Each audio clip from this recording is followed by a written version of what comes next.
وعلیکم السلام ورحمۃ اللہ وبرکاتہ۔ محترم بھائی نے یہ پوسٹ بھیجی ہے جی، نو مولود بچہ کے کان میں اذان۔ محترم بھائی، اس بارے میں یہ روایت جو پیش کی گئی ہے نا ابو رافع والی، یہ سنن ترمذی، ابو داود، اس کے علاوہ مسند عبدالرزاق میں اور بھی کئی کتابوں میں یہ آتی ہے، لیکن ثابت نہیں ہے یہ روایت جی۔ اس کی سند میں راوی ہے جی عاصم بن عبید اللہ۔ یہ عاصم بن عبید اللہ ضعیف الحدیث ہے، محدثین کی ایک بڑی جماعت نے اس کے اوپر جرح کی ہے، بلکہ امام بخاری رحمۃ اللہ علیہ نے اس کے اوپر جرح کی ہے ان الفاظ کے ساتھ، فرمایا منکر الحدیث، کہ یہ منکر الحدیث راوی ہے۔ اور امام بخاری رحمۃ اللہ علیہ کا یہ مشہور و معروف قول ہے، آپ فرماتے ہوتے تھے کہ کل من قلت فیہ منکر الحدیث فلا تحل الروایۃ عنہ، کہ جس کو میں منکر الحدیث قرار دے دوں اس سے روایت لینا حلال اور جائز نہیں ہے۔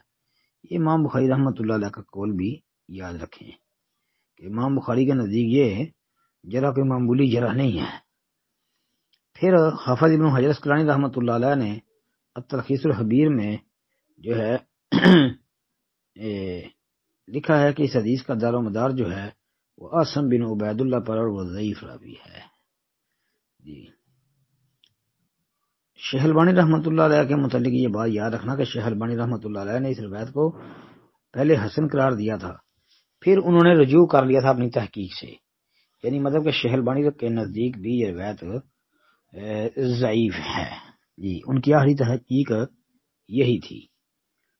اب اس کی حدیث کی آگے تشریح کے اندر یہ جو ایک دوسری حدیث لکھی ہے جو کنز العمال میں مسند ابو یعلا وغیرہ کے حوالے سے انہوں نے کہا نا ہے حسین بن علی رضی اللہ عنہ والی، کہ نو مولود بچے کے کان میں دائیں کان میں اذان اور بائیں میں اقامت، یہ والی یہ موضوع ہے بھائی، یہ موضوع روایت ہے۔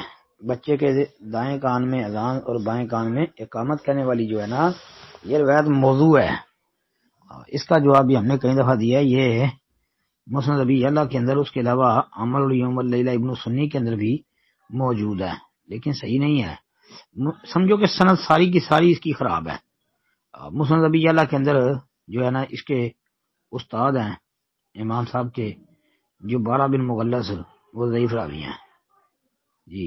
اس کے بعد جی یحییٰ بن علا البجلی، یہ ایک راوی ہیں، یہ کذاب تھے، حدیثیں وضع کرتے تھے۔